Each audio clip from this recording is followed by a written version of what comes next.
Hello विद्यार्थियों, कैसे हैं आप। उम्मीद करता हूँ आप अच्छे से स्टडी कर रहे होंगे, अच्छे से तैयारी कर रहे होंगे। और आज फिर आपका ऑनलाइन क्लासेस में आपका स्वागत है। आज फिर मैथमेटिक्स का वही 15.3 का कुछ रहे हुए 1-2 क्वेश्चन आपको मैं बता रहा हूँ। इसके बाद आपको सारे क्वेश्चन कॉपी में मेंटेन कर लेने हैं, इसके एग्जाम्पल सहित आपको कर लेने हैं। और मोस्टली बोर्ड में जैसे एग्जाम्पल वगैरह भी आते हैं आधे, तो ज़्यादातर आप एग्जाम्पलों को कॉपी में कर लें, देख लें, समझ लें, अच्छी तरह प्रयास कर लें। और अब देखिए क्वेश्चन नंबर हम वही 15.3 की बात कर रहे हैं। इसका वीडियो कंप्लीट नहीं हुआ है। क्वेश्चन नंबर 6 आपका दिया हुआ है यहाँ पे। इसके बाद में देखिए यहाँ पे आपको चित्र ऐसे दिया हुआ है और ये आपका एक व्यास है।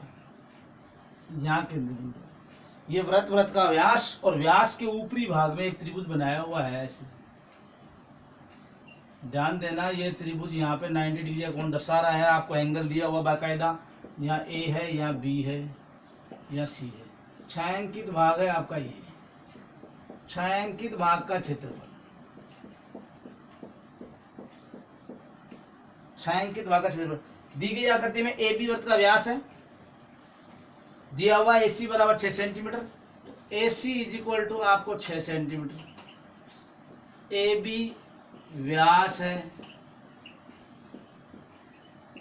ए बी व्यास है और ए सी बराबर आपका है 6 सेंटीमीटर दिया हुआ है। ए सी ये आपका 6 सेंटीमीटर दिया हुआ है और बी सी बराबर 8 सेंटीमीटर दिया हुआ है। ये 8 सेंटीमीटर है।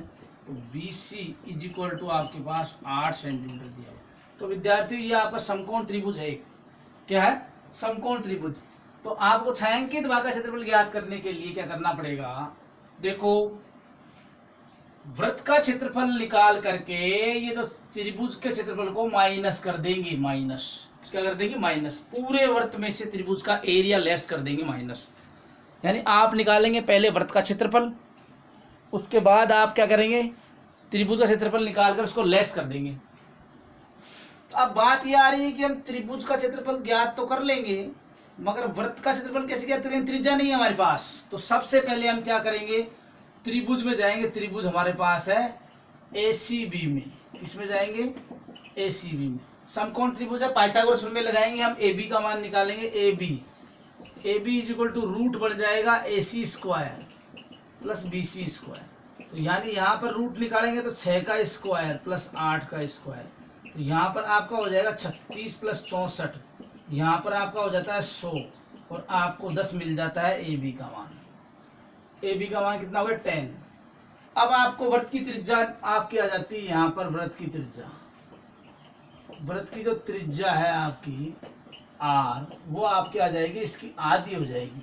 व्यास की आधी त्रिज्या 5 सेंटीमीटर त्रिज्या होगी। अब आप निकालेंगे साहब छायांकित भाग का क्षेत्रफल। यहाँ लिखेंगे आप छायांकित, छायांकित भाग का क्षेत्रफल। तो यहाँ आप लिखेंगे वृत्त का क्षेत्रफल।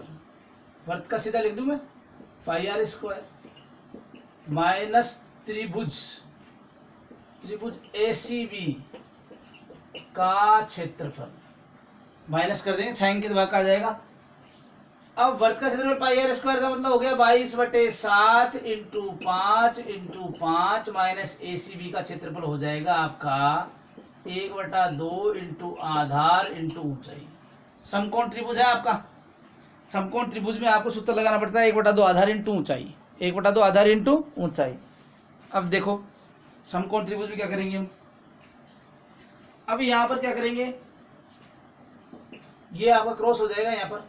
ये आपका 10, 25, 25 दूनी 50 और 550/7 तो इधर आ गया और इधर हो गया आपका 3 बार कट गया 24। अब आप 7 LCM ले लेंगे इसके अंदर। पूरे वृत्त में से त्रिभुज का क्षेत्रफल को लेस करना है, उसके बाद छायांकित भाग का क्षेत्रफल आ जाएगा आपका। ठीक है, तो यहाँ 25 का गुणा कर लिया हमने। अब हम 7 किया तो यहाँ 550 आ जाता है और यहाँ 7 से इंटू हो जाएगी सीधी। 7 चौक 28, 168।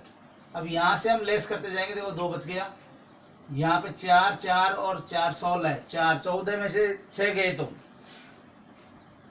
8 बच गई और यहाँ पर हमारे पास 3 बच गए बटे 7। भाग दे देंगे हम इसके अंदर। 7 पंजे 35 हो जाएगा आपका, यहाँ पे 3 बच जाता है। 7 चौक 28 हो जाएगा, 4 बच जाता है आपका, 7 पंजे 35 हो जाता है। ये आपका लगभग 54.57 सेंटीमीटर स्क्वायर, 54.57 सेंटीमीटर स्क्वायर आपका छायांकित भाग का क्षेत्रफल आ जाएगा। किसका आ जाएगा? छायांकित भाग का क्षेत्रफल 54.57 सेंटीमीटर स्क्वायर, सेंटीमीटर स्क्वायर। इस प्रकार विद्यार्थियों आप इसको मेंटेन करेंगे इस क्वेश्चन को, ठीक है। उसके बाद आप क्वेश्चन नंबर 9 आ रहा है, क्वेश्चन नंबर 10 आ रहा है। बहुत ही इजी पॉइंट है, आप बिल्कुल एकदम देखते रहिए, अभी वीडियो में बने रहिए आप। क्वेश्चन नंबर आपका आ रहा है 9। कौन सा? 9। तो देखो 8 भी, ये तो सॉरी ये क्वेश्चन 8 था यार, 6 नहीं था, ये मैंने रॉन्ग कर दिया। विद्यार्थी ध्यान देंगे, क्वेश्चन नंबर 8 था, क्वेश्चन नंबर 8 था। अब क्वेश्चन नंबर 9 है और फिर आपका चैप्टर कंप्लीट, ठीक है। ये आपका था क्वेश्चन। देखिए विद्यार्थियों,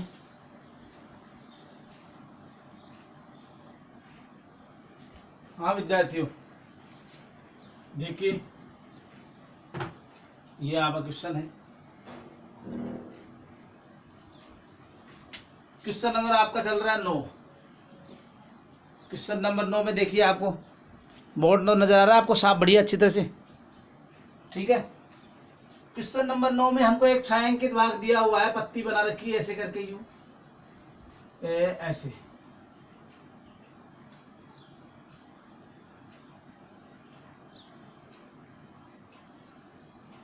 इस प्रकार आपको पत्ती बनाई हुई है,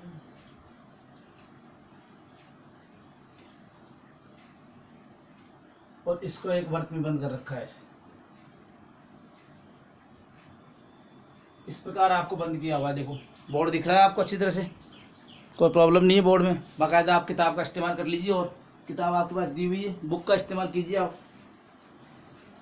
ये आपको चित्र दिया हुआ है, देखिए यहाँ पे ABCD दिया हुआ है आपको, यहां से यहां तक हमारे पास दिया हुआ है 10 सेंटीमीटर दिया हुआ है। अब आपसे क्या पूछा है, इस पे गौर कीजिए आप। दी गई छायांकित डिजाइन का क्षेत्रफल ज्ञात कीजिए। छायांकित डिजाइन आपके पास ये है, ये आपकी छायांकित डिजाइन है। तो आप क्या करेंगे, देखो इसमें दिया हुआ इस वर्ग की प्रत्येक भुजा को व्यास मान करके अर्धवर्त खींचे गए हैं। तो आप क्या करेंगे, सुनो ध्यान से कि हमें क्या करना है। छायांकित भाग का क्षेत्रफल निकालने के लिए आपको एक बात सुनो, सबसे पहले आप ये करेंगे कि ये इसको फर्स्ट भाग मान लेते हैं, इसको सेकंड मान लेते हैं, इसको हम थर्ड मान लेते हैं, इसको हम फोर्थ मान लेते हैं। यानी कि फर्स्ट और थर्ड का क्षेत्रफल समान है, यानी फर्स्ट प्लस थर्ड का जो क्षेत्रफल है वो बराबर हो जाएगा सेकंड प्लस फोर्थ के क्षेत्रफल के बराबर का क्षेत्रफल बराबर है दोनों का।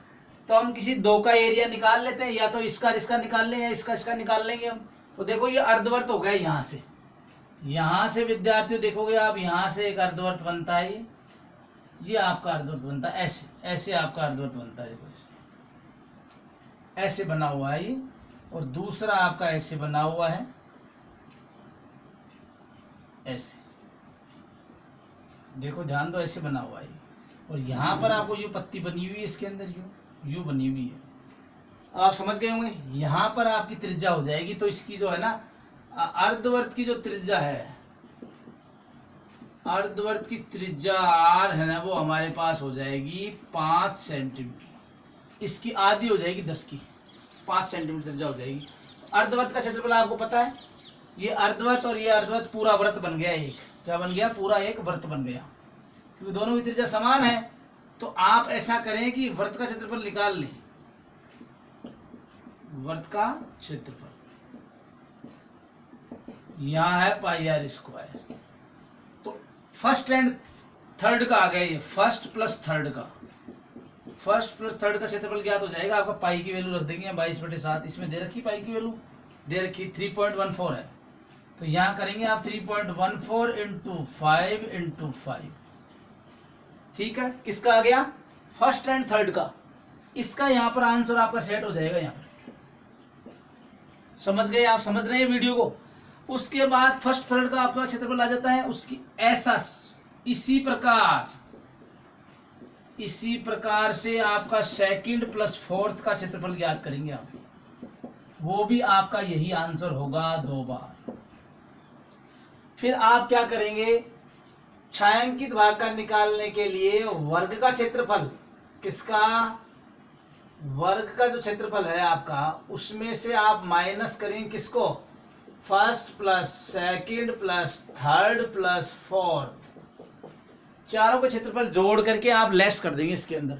तो वर्ग का क्षेत्रफल आपको पता है 100 हो जाएगा, 10 है, तो यहाँ पर 100 में से माइनस हो जाएंगे पूरे क्षेत्रफल कंप्लीट। इन दोनों को आप करेंगे प्लस, क्या करेंगे, प्लस, क्योंकि जैसा इसका है वैसा ही इसका है, ये और ये एरिया समान है, ये और ये एरिया समान है, क्षेत्रफल बराबर है।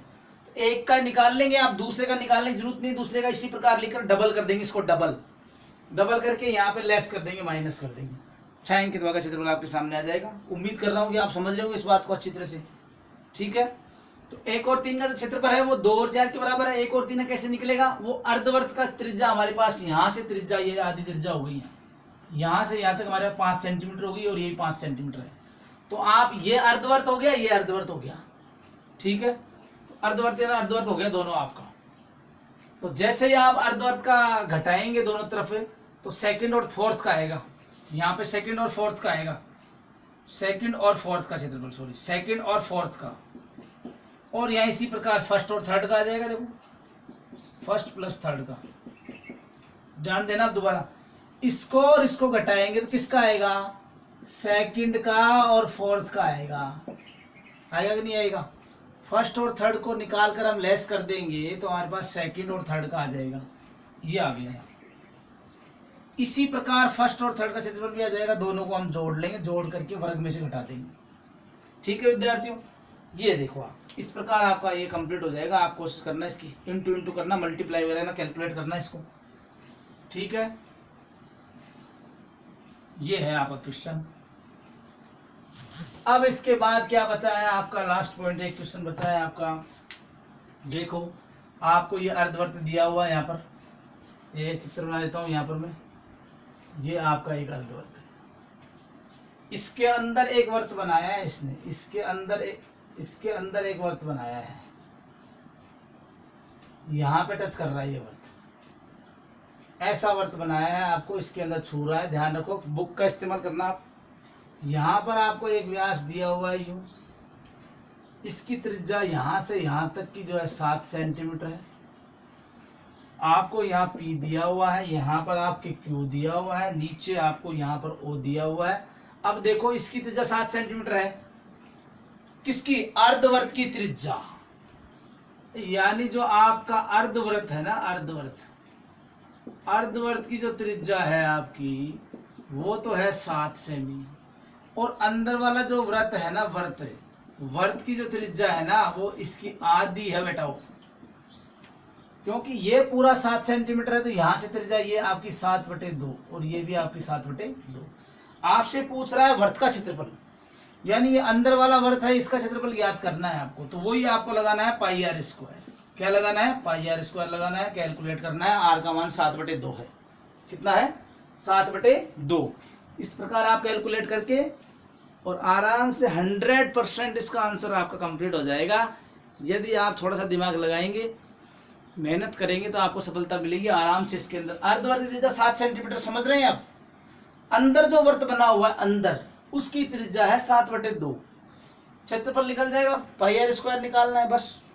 इस प्रकार आपका ये कंप्लीट होता है चैप्टर। तो आप देख लीजिए उसका चित्र, आपने वीडियो को देखा होगा, समझा होगा। तो उम्मीद करता हूँ कि आपको ये प्रश्नावली कंप्लीट फाइनल हो चुकी है। हमारी 4 प्रश्नावली हो गई, ध्यान दें विद्यार्थियों, पहली, दूसरी, 17वीं और 15वीं। इन चारों के जो होमवर्क है ना, वो